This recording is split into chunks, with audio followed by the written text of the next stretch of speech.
개 만지는 건 무서워해가지고 그랬지만 앰프 만지는 것도 무서워서 안 만져. 네. 자, 영상도 오케이 됐으니까 일단 수업을 진행하도록 하겠습니다. 저번 시간에는 우리가 수동 운동에 관해서 자세한 한번 여러분과 함께 연구를 해본 시간으로 진행했었습니다. 안토니 파코미우스, 그리고 기둥유의 시몬, 제롬 베네딕트 이러한 인물들이 수동 운동의 초기에 앞장서서 운동을 전개해 나갔던 인물들이었다 나왔죠. 그리고 그 다음에는 이제 이단 사상의 발생, 특히 영지주의에 대해서 그 당시 초대교회에서 가장 강하게 이렇게 정통 우리 신학을 기독교를 이렇게 이어가고 함께 대적했었던 그런 사람들이죠. 그 영지주의에서 이원론 사상, 그리고 유출설, 가연설, 그들의 구원관, 그리고 인간을 어떤 식으로 분리했는가 하는 부분을 다뤘었고, 에비온파, 그리고 마르시오파, 그리고 네오플라토주의까지 이렇게 계속 나왔었던 걸로 기억합니다. 자, 그리고 신약교의 사상 고수주의자들을 우리가 다뤘었죠. 왜 그러한 일이 생겼는가에 대해서는 혹독한 박해 때문에 그러한 어떤 일이 생길 수밖에 없다. 그래서 이교사과 철학의 영향이 커서 신학교회 그 당시에 초기 기본적인 정통주의 신학을 지키고자 했었던 그런 고수주의자들이 생겨나게 되었다라는 말씀을 드렸었죠. 그리고 의식의 남용이 또한 기독교를 부패시켰고, 교회의 행정상의 난맥이 그 당시 초대교회의 박해와 어떤 그런 어려움 때문에 그런 교회 행정상의 난맥이 부패시켜서 그러한 일들이 벌어졌다 말했었죠. 그래가지고 그런 분파주의자가 생겨날 수밖에 없었던 그런 상황을 여러분과 함께 다루었습니다. 자, 그래서 가장 분파주의자에서 먼저 다뤘던 몬타너스파를 다뤘었죠. 저번에 우리가 공부했던 부분인데 약간 다시 한번 다루는 거예요. 그 몬타너스파의 기원에 관해서 여러분과 잠깐 말씀을 드렸었습니다. 그걸 잠깐 한번 다시 한번 말씀드린다면은, 자, 이 분파주의자라는 것은 우리가 좀 확실하게 그들에 대해서 자세히 알고 넘어가야 할 필요가 있다, 이런 말씀을 드렸었지요. 그것은 분파주의자들이 오늘날 우리가 가지고 있는 우리의 완성된 우리가 가지고 있는 신앙 있죠. 그 신앙으로 그들을 평가해서는 안 된다 하는 시각을 가져야 한다는 거예요. 무슨 말이냐면은 기독교 2000년 역사 속에서 수많은 세월 동안 우여곡절과 많은 변화를 거듭해서 이렇게 오늘날의 교회가 있게 된 것입니다. 따라서 그 당시 그 분파주의자들도 그들이 활동했던 그 시대의 상황에 비추어서 그들을 다시 한번 왜 그들이 그럴 수밖에 없었는가 하는 것을 우리가 평가할 수 있어야 한다 하는 시각으로 다가서자는 것이죠. 그래서 이 몬타너스파에 대해서 기원에 대해서 우리 잠깐 다뤘었는데 다시 한번 잠깐 말씀을 드리고 넘어가도록 하겠습니다. 자, 몬타너스는 본래 소아시아 부르기아 지방의 작은 마을인 아르타바우에서 이 몬타너스라는 사람이 출생을 했습니다. 그래서 그는 원래 시벨리에 있는 이교 사원, 기독교 말고 이교도 사원에 제자했다라는 것이죠. 그래서 그가 156년경에 이제 기독교로 개종을 해가지고 사제나 주교의 지위까지는 오르지 않았지만 아마 그에 준하는 어떤 직책을 가졌을 것이다 라는 추정을 하고 있는 것입니다. 그래서 이 몬타너스는 이렇게 기독교로 개종을 한 후 얼마 되지 않아서 자기 스스로 성령의 대변자요 이렇게 하면서 자기를 자처했다는 것입니다. 자, 그래서 또 이 몬타너스는 예수님께서 약속하신 보혜사가 자기에게 임했다라고 말했었고, 그리고 자기는 보혜사 성령께서 사용하시는 하나님의 도구라고 자신을 그렇게 표현했다라는 것입니다. 자, 성령께서는 자기를 황홀한 지경에 이르게 한 다음에, 사로잡게 한 다음에, 그 다음에 말씀을 주시는데, 그때 자기 말은 개인의 말이 아니라 보혜사의 말씀이다 라고 말을 했었지요. 그래서 이 몬타너스는 이 보혜사의 활동과 그 사업을 자기 자신을 보혜사로 동일시 주장을 하게 되었다라는 것입니다. 자, 그 당시에 소아시아 지역에 예언자로 자취하는, 그것도 여자들입니다. 여대언자로 자취하는 프리스길라와 막시밀라가 이 방금 말씀드린 몬타너스와 합세를 하게 됩니다. 그래서 이 두 여인들은 이상한 황홀경에 빠진 상태에서 자신들이 의식을 잊어버리고 대연을 한다라고 말하는 것이죠. 그래서 이 두 여인의 대연적 활동은 지금 이 몬타너스 교회에 대해서 이제 둘이 합세했기 때문에 그 교회에 대해서는 동정녀에 준하는 그런 격상하는 지위를 존경을 받게 되었다라는 것입니다. 실제 그렇지만 말씀드렸듯이 이들은 기혼자였다라는 것이 또한 그들의 모습이죠. 자, 이 같은 두 여인들의 대연 활동과 몬타너스의 성령 활동은 이렇게 말씀드린 소아시아 지역에 중심으로 한 여러 교회는 물론 기독교의 본거지인 서방교회까지도 영향을 미쳤다라는 것입니다. 그래서 이들을 이제 마귀 집단으로 거부하는 층과 하나님께서 보내신 시대적 개혁 운동을 한다 하는 그런 무리로 보내는 층으로 두 가지로 나뉘어서 상반된 반응을 보이게 된 것입니다. 자, 이에 이제 부르기아 지방의 주교들이 172년에 교회 회의를 열고 이런 문제를 다루기 위해서겠죠. 회의를 열고 그들을 유죄로 판결하고 교회에서 그들을 금지하기로 결정합니다. 그래서 이 회의는 사도들의 회의 위에 최초로 모인 공식적인 행사였다라고도 전해지죠.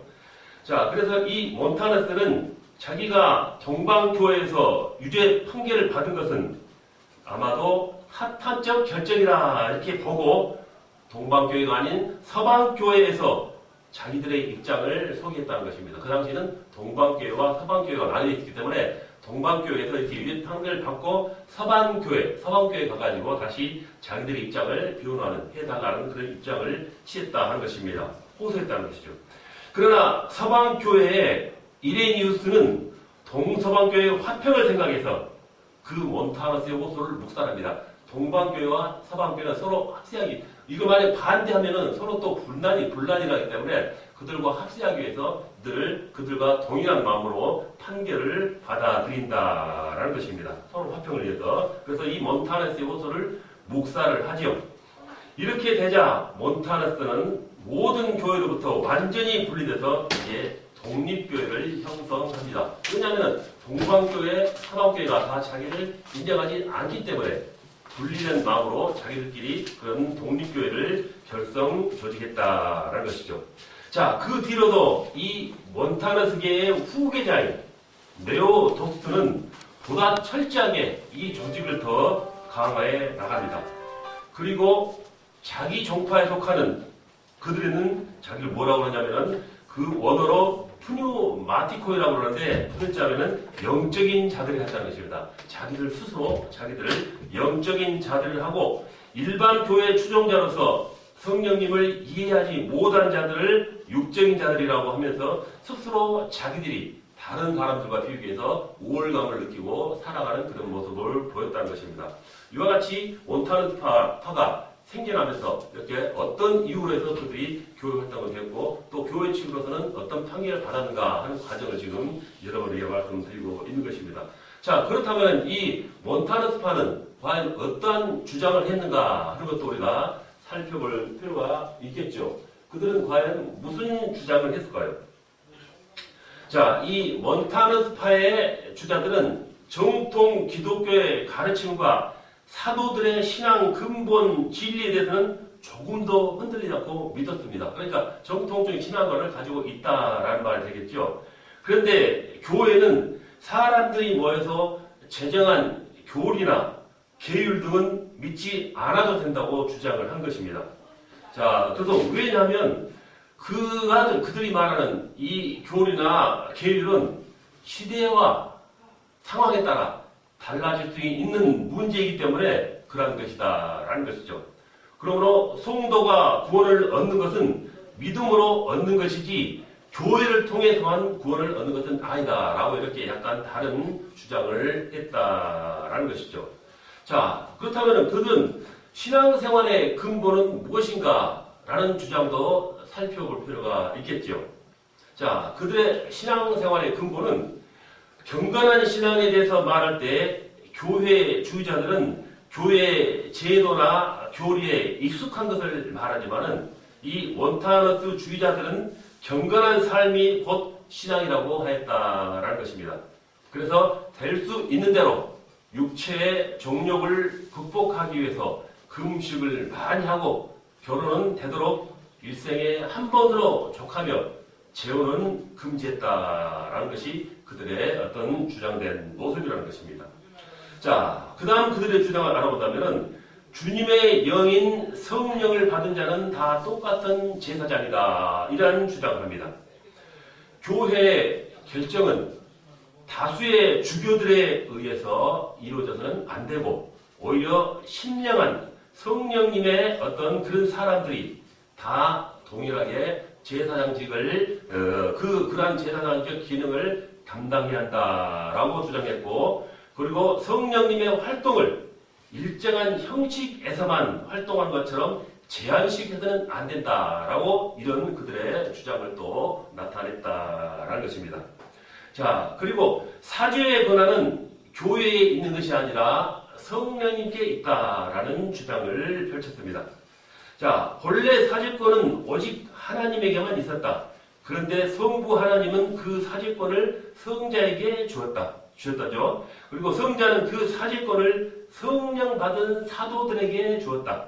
따라서 성부, 성자의 사죄권은 성령님을 통해서 실현되고 있다. 그러므로 사죄 권한은 교회에 있는 것이 아니라 성령께 있다라는 그런 주장을 한 몬타너스파라는 것입니다. 그리고 또 이들은 임박한 당시에 주님의 재림을 강력하게 믿었다는 것도 그들의 주장의 어떤 하나의 모습입니다. 자, 그렇다면 이런 몬타너스파는 어떤 영향을 끼쳤을까요? 하는 부분도 또 살펴보도록 하죠. 자, 이 몬타너스파의 영향은 자, 이들이 펼쳐나간 이 운동은 교회가 무미한 또 의식주의로 흘러가는데 반항하여 엄격하고 또 그리고 청순한 신앙운동을 회복하려면은 청교도적 개혁운동이 필요하다라는 어떤 그런 주장을 해 나갔습니다.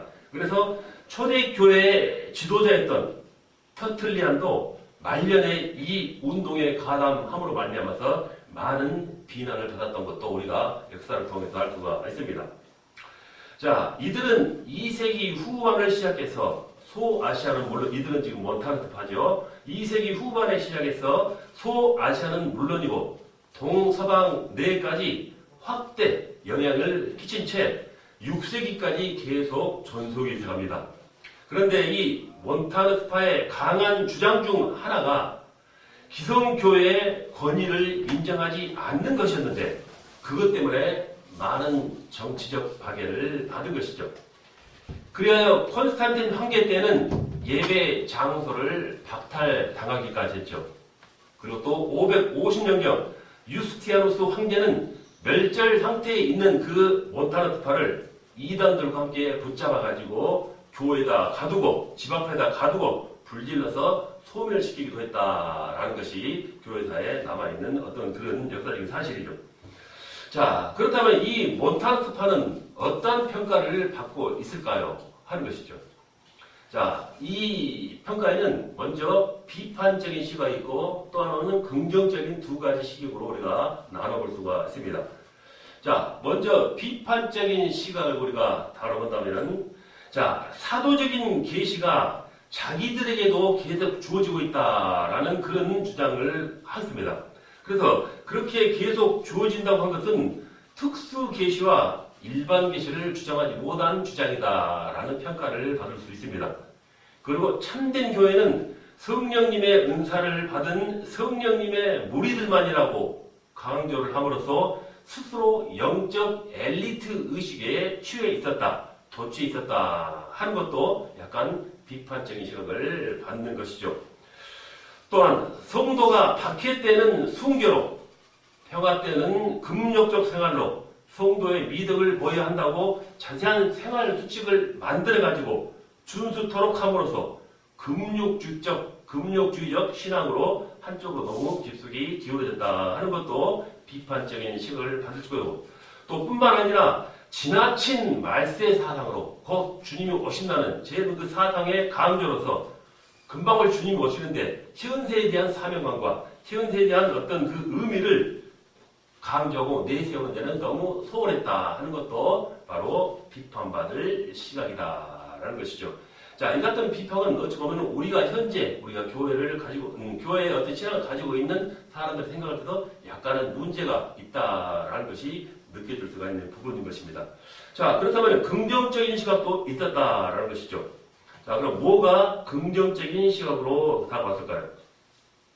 자, 말씀드렸듯이 이 몬타너스는 다른 이교도적인 그런 신학에서 시작된 것이 아니고 기독교 안에서 교회의 어떤 그런 개혁과 성도들의 경건한 생활을 찾으려는 운동에서 출발했다라는 것이죠. 이것 분명히 좋은 시각으로 받아들여질 수가 있습니다. 이 같은 교회 내의 갱신운동을 같은 교회의 직분을 가진 자들이 정지하고 파문하는 것은 조금 지나친 감이 있다라는 것이죠. 어차피 같은 교회 내에서 같은 기독교인들끼리 서로 주고받던 어떤 그런 분열된 그런 모습이었다라는 것이죠. 자, 오늘날도 개교회마다 성령님의 잡힌 어떤 성령 역사에 의한 그런 능력을 구하기보다는 제도와 조직의 힘 안에서 그 능력을 의지하는 것이 요즘 교회의 모습도 사실인 것은 맞습니다. 자, 그런 의미에서 이들 몬타너스파의 최초의 이 몬타너스파는 어찌 보면은 최초의 의로운 길을 찾으려고 한 성도들의 모습이었다라는 것도 우리 분명히 긍정적인 모습으로 바라볼 수 있는 부분이죠. 따라서 오늘날 이 몬타너스파의 부분적인 요소만 가지고 전체를 매도하는 것은 잘못된 시각으로 우리가 받아줄 수 있다라는 것이고요. 그래서 우리는 양면을 다 바라보면서 이들의 잘못된 주장이 그 시대의 상황을 고려할 줄 아는 어떤 그런 겸손한 모습으로 이들을 평가할 수 있는 우리 마음도 가져야 한다라는 것이죠. 자, 이렇게 몬타너스파에 대해서 그들이 생겨난 기원, 그리고 그들이 어떤 신앙을 주장했었고, 그리고 이들은 그 당시 기독교 신앙계에 있어서 어떤 영향을 미쳤다는 것을 잠시 여러분과 살펴보았습니다. 자, 그 다음에 분리주의자도 다뤄볼 노바티안파가 있죠. 이번에는 노바티안파에 대해서 한번 다뤄보도록 하겠습니다.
자, 말씀드렸듯이 노바티안파입니다. 이 노바티안에 관한 문헌들은 그리 많지는 않은 것으로 전해집니다. 자, 이 노바티안의 기원을 알아본다면은 노바티아누스 인물이죠. 이 역시 소아시아 몬타너스처럼 소아시아 부르기아 출생으로서 전해진다라는 것입니다. 그는 기독교로 개종하기 전에는 철학자였습니다. 그러나 그가 개종한 후 회개의 삶은 현저한 모범이 되었습니다. 그래서 로마 교회 감독인 파비아누스는 이 노바티아누스를 로마 교회의 대집사로 임명을 했습니다. 자, 그 후에 이 노바티아누스는 장로가 되어서 로마 교구의 주교가 공석일 때는 주교를 보좌하는 일을 할 정도로 신망을 얻었다는 것입니다. 자, 그런데 이 노바티아누스가 이처럼 승진과 신망을 얻는 것을 못마땅히 여긴 이가 있었는데 이 노바티아누스의 적인 코넬리우스였다는 것입니다. 이 코넬리우스는 차기 로마 교회의 주교를 바라보는 그러한 인물이었죠. 자, 이 무렵 데키우스 황제의 심한 박해로 인해 가지고 기독교던 박해로 인해 가지고 많은 순교자들과 또 많은 변절자들이 생겼습니다. 그래서 이 박해로 인해 로마 감독인 이 파비아누스가 순교를 당하죠. 바로 이 노바티아누스를 지금 신망했던 그런 인물들이었죠. 사망했다는 것입니다. 순교했다는 것입니다. 그리고 그 로마 감독 자리가 14개월 동안 공석이 되지요. 자, 이때 기회를 노리던 바로 상대의 코넬리우스는 변절자로 소문난 제프리우스의 도움으로 주교로 취임하게 된다는 것입니다. 그런데 과거 박해 때 변절자들이 다시 교회로 돌아오려 할 때 박해가 심해서 물론 순교를 당했지만 신앙을 바꾸는 어떤 변절된 모습을 보이는 못한 그런 변절자라고 그러죠. 그런 사람들을 말한 것입니다. 이 변절자들이 다시 교회로 돌아오려고 할 때 그를 용납해야 하느냐 아니면 벌을 내려야 하느냐 하는 문제로서 심각한 논쟁이 벌어진 것입니다. 여기서 코넬리우스는 관용적인 입장이고 앞서 말한 이 노바티누스는 바로 책벌론자였습니다. 안 된다는 것이죠. 강력하게 이렇게 벌을 주자 하는 그런 주의였다는 것입니다. 그러다가 이 코넬리우스가 로마 감독이 되자 이 노바티아누스는 이 일을 그대로 묵과할 수가 없었다는 것입니다. 절대로 변절자들을 그냥 다시 받아들이면 안 된다라는 그 주장을 받아들일 수가 없었다는 것입니다. 자, 여기에 이 노바티아누스의 입장을 옹호하는 아프리카 칼타고의 노바트스가 이탈리아 교회 새 감독의 추천으로 그리고 또 다른 로마 교회 감독으로 이 노바티아누스를 추천합니다. 이렇게 되자 어떻게 될까요? 앞에 말한 코넬리우스와 지금 말한 이 노바티누스가 감독이 둘이 되고 만 것입니다. 자, 감독이 둘이 있을 수가 없겠죠, 당연히. 자, 그래서 이 무렵 노바티아누스는 스스로 교회 정화를 표방하고 과거에 변절한 자들이 다시 교회에 들어오려면은 재침례를 받아야 한다라고 말했습니다. 여기에 맞선 코넬리우스는 60명의 주교들이 이제 회의를 열고 이 노바티아누스를 정식으로 정죄를 합니다. 그러자 노바티아누스는 자기를 따르는 사람을 중심으로 새로운 반대 운동을 전개해 나갑니다. 자, 그래서 이들 노바티안들은 몬타너스 운동과 합세해서 7세기까지 존재를 해 나갔다라는 것이죠. 자, 그렇다면 이 노바티안들은 어떤 주장을 했을까요? 하는 것도 살펴볼 필요가 있겠습니다. 자, 말씀드렸듯이 표면적으로 이 노바티안 운동은 아까 말씀드렸던 그 로마 교회의 감독직을 놓고 서로 경쟁한 것으로 보입니다. 물론 운동은 거기서 시작되었습니다. 그런데 이 두 사람들의 주장이 각기 달랐다는 것이죠. 자, 그래서 이 사람들의 주장은 과연 무엇인가 하는 것이죠. 자, 그럼 먼저 이 코넬리우스의 주장을 한번 먼저 우리가 살펴본다면은 교회는 교회가 필요한 관례를 제정할 수가 있다라는 주장을 합니다. 그리고 모든 사람이 구원을 얻게 하기 위해서는 모든 일을 교회에 소속시켜야 한다라는 주장을 했습니다. 그리고 또 교회는 믿음으로만이 아닌 랩시가 뭐냐면 죄를 용서한다는 대속의 속전입니다.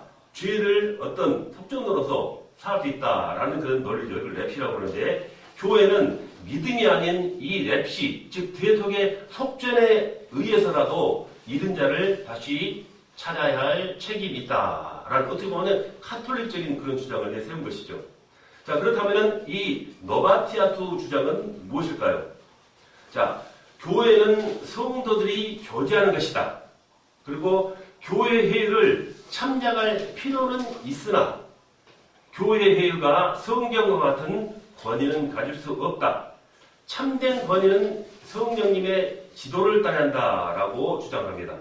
그리고 사람이 지은 죄가 아까 말씀드린 nep시, 대속의 속전 그런 것에 의해 도움이 된다고 한다면 그것은 물질로도 구원이 가능하다는 우상숭배와 같은 것이다 라는 주장을 했습니다. 어떻게 보면 이 두 사람 코넬리스와 노바디안스는 확실하게 상반된 주장을 하고 있다라는 것입니다. 이와 같은 서로의 입장은 분명하게 차이가 있습니다. 그러나 교회 지도자들이 징계에 관한 문제를 놓고 교회들 사이에도 견해를 달리하는 분쟁으로 치닫게 된다라는 것이죠. 자, 노바티안의 강경론이 안디옥에서는 환영을 받고, 자, 강경론이라는 것은 자, 변절자들이, 죄를 짓는 자들이 다시 교회에 들어오는 문제를 드는 것입니다. 받아들일 수 없다라는 강경론이죠. 자, 이런 강경론이 안디옥에서는 환영을 받고 서방교회와 특히 아프리카의 카르타고의 키프리아는 노바티안의 주장을 강력히 반대를 하는 입장이었다라는 것이죠. 자, 그렇다면 이 노바티안은 왜 그렇게 하였을까라는 사실이죠. 그의 입장에서는 교회가 배교한 자와 같이 그렇게 더럽혀진 자들을 아무 조건 없이 다시 받아들임으로써 합법적인 성직의 수임 기구를 타락하게 하는 과오를 보게되는 안 된다는 것이죠. 그래서 이것은 곧 거룩한 그리스도와의 연속성에 때를 묻히는 잘못의 선례가 된다라고 봤기 때문에 강력하게 반대를 했다는 것입니다. 또 교회는 죄를 해결하도록 위임받은 그런 기관인데 죄를 해결하려 하지 않고 무조건 용납하는 것은 그들을 사랑하는 것이 아니라 오히려 그들의 죄를 나누어 갚는다라고 봤다라는 것입니다. 이것이 바로 노바티안의 주장이라는 것이죠. 자, 그렇다면 이 노바티안의 영향은 어떤 모습으로 나타났을까요? 자, 이들은 노바티안은 신앙의 정절을 대단히 중요시 다뤘습니다. 그래서 자기들 주장과 맞지 않는 행동을 하는 이들과는 교제를 멀리 했습니다. 이 같은 그들의 진의는 다른 이들에게는 어떻게 이해가 되기가 힘들겠죠. 자, 카톨릭은 이들을 자기 세력 안으로 끌어들이려고 강요를 하였으나 끝내 고집하면서 독자적인 신앙 노선을 끌어나가는 것도 그들의 모습입니다. 자, 이들은 6세기 또는 7세기까지 유지되다가 결국 그러나 자체 몰락으로 사라지고 맙니다. 자, 이들이 역사 속에 남긴 공헌은 별로 없습니다. 그러나 그들이 많은 어려움을 당하면서도 왜 그토록 어려운 신앙생활을 하게 됐을까? 자, 이것을 우리가 단지 비판할 것만이 아니라 또 이해의 눈길로도 바라봐야 한다라는 것이죠. 그 분쟁이나 그들의 주장 안에는 분명히 진실과 비진실이 담겨져 있었다라는 그러한 이유 때문에 우리가 그의 시각을 가져야 한다라는 생각을 해보는 것입니다. 자, 그 다음에는 도나티스파가 있죠. 자, 우리가 지금 분리주의자들이 하는데 세 번째로 도나티스파입니다.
번째로 도나티스 파입니다.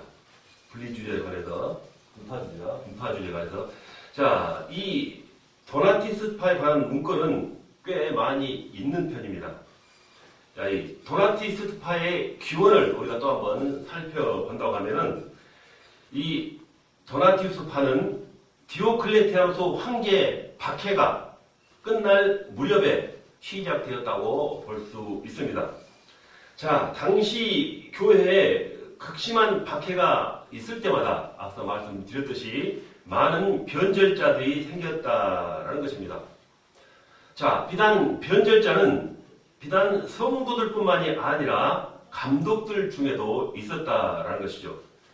그래서 그 중에도 펠릭스라는 북아프리카 주교가 있었습니다. 자, 이 펠릭스는 박해 때 성경을 버리고 또 성물들을 부수어 버림으로써 노골적인 변절자로 알려졌습니다. 자, 그래서 이 박해가 끝날 무렵, 박해가 끝났을 때 감독 중 중요한 자리인 카르타고 감독이었던 멘수리우스가 죽자 그 후임으로 카예키리안을 선정한다라는 것입니다. 자, 이 카예키리안을 감독으로 안수한 안수위원 중에 하나가 누구냐면은 바로 지금 말한 지금 소문난 변절자 펠릭스였다라는 것입니다. 자, 이에 불만을 품은 엄격파들은 카예키리안을 그 안수했던 그 인직을 무효라고 선언하고 마조리누스를 따로 선출을 하는 것입니다. 자, 그런데 이 마조리누스가 선출된 후 또 곧 사망을 하자 그 후임으로 도나티스트를 선출했다라는 것입니다. 자, 여기도 역시 그 임직했던 그런 어떤 직분을 놓고 서로 갈등을 일으킨 모습을 우리가 볼 수 있는 것이죠. 자, 이렇게 되자 카르타 교회 안에 있었던 카예키리안과 이 도나투스라는 두 감독이 존재하게 된 것입니다. 여기서도 지금 두 가지 강경론파와 변절자 사이에 일어났던 어떤 감독 직분에 관한 분쟁의 모습으로 바라볼 수 있는 것입니다. 하나는 변절자 펠릭스, 성경을 버리고 성물을 부숴버렸던 그런 변절자 펠릭스가 다시 그가 안수했던 그 카이키렌을 받아들일 수 없다라는 주장과 이걸 찬성을 바로 나눠진다라는 것이죠.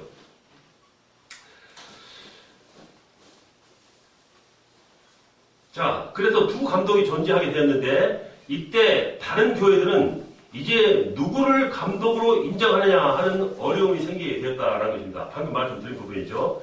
그래서 로마 교회 감독은 카예키리안을 지지했었습니다. 즉 변절자 펠릭스가 안수한 그런 인물이죠. 자, 여기에 콘스탄틴 황제까지도 합세를 합니다. 즉 제국의 통일을 위해서 교회의 통일을 바랐던 콘스탄틴 황제는 다수 감독의 의견을 따라서 카예키리안 감독에게 특혜 조치, 면제 조치까지 허락을 해버리고 말지요. 자, 이렇게 되자 카예키리안 지제단은 황제의 정책을 따랐고, 자, 아까 말씀드린 그 도나티스들은 황제가 교회와 무슨 상관이 있느냐 하고 반항을 하고 나선 것입니다. 그리고 그들은 세상의 군주와 간음을 범한 교회 또는 황제 조직망 확대에 가련하게 고용된 바로 고위 성직자라고 비난하고 교회의 독립을 선언합니다. 이렇게 되자 콘스탄틴 황제로서는 무력으로 진압하기가 어려워진 것이죠. 그러자 330년경에는 270명의 주교들이 따로 모임을 갖는 등 계속 세력이 확장되어 나갔습니다. 즉 도나티스파의 확장이 이렇게 점차 확장되어 나갔다라는 것이죠. 자, 그렇다면 이 도나티스파는 어떤 주장을 했을까요? 자, 도나티스파 분파운동으로 겉으로 볼 때는 아까 말씀드린 대로 카르타고 감독 자리를 놓고 서로가 경쟁하며 싸운 것처럼 보입니다. 그러나 이들에게는 간과할 수 없는 깊은 신학적인 문제가 내재되어 있다는 것이죠. 자, 그 대표적인 몇 가지를 한번 살펴보겠습니다. 자, 말씀드린 대로 가장 먼저 성내전의 문제가 서로 대립되는 문제로 다가오지요. 자, 이 문제는 도나티스트파와 카톨릭 주교인 옵스타투스 사이의 논쟁을 통해서 가장 첨예하게 대립이 됩니다. 자, 옵스타투스는 카톨릭의 대변자라고 볼 수 있겠죠. 자, 침례는 장소나 사람에게 의해서 좌우되는 것이 아니다. 침례 권위는 사람이 아닌 성삼위 하나님의 이름으로 주어지기 때문이다. 이렇게 말했었고, 자, 이 도나티스파인 파르메니아누스는 그 후임자죠. 이 도나티스파인 파르메니아누스는 아무것도 줄 것이 없는 사람이 어떻게 성삼위 하나님의 이름으로 무엇을 줄 수가 있겠는가? 그 안에는 어떠한 선도 지니지 않고 있는 주인이 어떻게 하여 주님이 주신 귀한 축복을 줄 수 있겠는가라는 도나티스파의 주장이었다라는 것입니다. 자, 이 문제에 대해서는 두 사이 서로 팽팽하게 대립을 합니다. 자, 이 도나티스트파들은 자격이 없는 감독에 의해서 실시된 안수나 성직 임명은 효력이 없다라고 주장을 했고, 성례전의 효과는 그것을 시행하는 감독의 자격과 가치에 달려있다라고 주장을 한 것입니다. 자, 그러나 카리킬리아는 성례전이나 이에 준하는 행위들은 그것을 실시하는 인간의 자격과 가치 여부에 좌우될 수 없다라고 한 것입니다. 왜냐하면 모든 기독교 성도들이 이제 성례전을 접전하는 목회자의 영적 상태를 알 수 없을 뿐만 아니라 침례나 성찬 때마다 계속 회의와 의심을 떨쳐버릴 수 없기 때문이다 라고 하는 두 가지 서로가 엇갈린 주장을 하고 있다라는 것이죠. 자, 지금 말씀드린 성례전의 문제로서 이렇게 서로 대립된 모습을 보였다라는 것입니다. 자, 그 다음에는 국가와 교회와의 관계입니다. 자, 여기서 카톨릭 주교 옵스타투스는 즉 카리키엔을 그에 속했던 그 서로 이론을 주장하는 그쪽 부분이죠. 자, 저 도나티스파와 반대되는 의견을 준하는 그런 주장입니다. 자, 이 옵스타투스는 교회는 두말할 것 없이 국가의 지도를 따라야 한다라고 주장했고, 말씀드린 이 도나티스파의 후임자인 파리메니아누스는 교회와 국가는 서로 분리해야 한다라는 서로의 주장을 펼쳤다는 것입니다. 자, 여기에 관해서 성경에서는 원칙적으로 분리되어야 할 것을 가르치고 있습니다. 마태복음 22장 1절, 21절, 로마서 13장 7절, 고린도후서 6장 15절로 16절 안에 분명히 교회와 국가는 분리돼야 한다라는 말씀을 지금 말하고 있는 것이죠. 그렇지만 분리를 실제적으로 적용하는 데 있어서는 보다 성경적인 태도를 지켜야 한다라는 것입니다. 자, 그런데 이 도나티스트파들은 자기의 순수성만을 주장하고 남들과의 대화를 거부한 채 독선적인 길을 걸어갑니다. 그래서 정부로부터 간섭받는 것도 싫어하고 정부의 지시에도 거절하는 바로 그러한 일에서 싫어하는 그런 일에 자기들의 자부심에 또 그리고 그런 것들을 큰 영예처럼 여겼다라는 모습인 것이죠. 자, 그래서 이와 같은 결과로 국가에서는 계속 강경한 압력을 가합니다. 373년에 발렌티아누스 황제는 칙령으로 재침례를 받은 성직자는 파면하도록 했고, 375년과 376년에 그라티아누스 황제의 칙령은 도나티스파가 사용하는 교회는 몰수하고 그들을 위한 선전물도 몰수합니다. 이렇게 국가로부터의 탄압을 받으면서도 결국 자체 내에 파벌사업을 위해서 스스로 세력의 약화를 가져옴으로써 이 도나티스파는 결국 역사 속에서 사라지고 말게 되죠. 자, 그렇다면 성도의 생활에 사는 문제를 한번 다뤄볼게요. 어떤 모습으로 서로 엄격한 대립을 이뤘을까요? 자, 엄격한 교회 훈련에 의한 신앙생활, 그리고 개인 신앙 양심의 보장, 그리고 회중 정치 교회에서 행하는 유아 세례 반대, 그리고 선교하는 교회 등을 강조했다는 것입니다. 자, 이들의 주장과 신앙은 성경에 있는 주장들이었습니다. 자, 이들의 삶 역시 특색 있는 삶을 살아갔던 그런 분파주의자들의 모습인 것입니다. 그러나 그들의 단점은 무엇인고 하니 자기들과 맞지 않으면은 상대방을 공격하고 분리하는 분파적 기질이 강했다라는 점입니다. 자, 이 같은 분파적 기질은 현대 교회 안에서도 우리가 널리 찾아볼 수 있는 부분입니다. 역시 교회의 흐름은 그 당시나 지금까지 별로 변함없이 계속 이루어지고 오고 있는 어떤 그런 영적 싸움의 연속이다라고도 생각할 필요가 있는 부분이 되겠지요. 자, 그 다음에는 도나티스파의 영향인데 그 부분은 다음 시간에 이어가도록 하겠습니다. 잠시 쉬는 시간 갖도록 하겠습니다.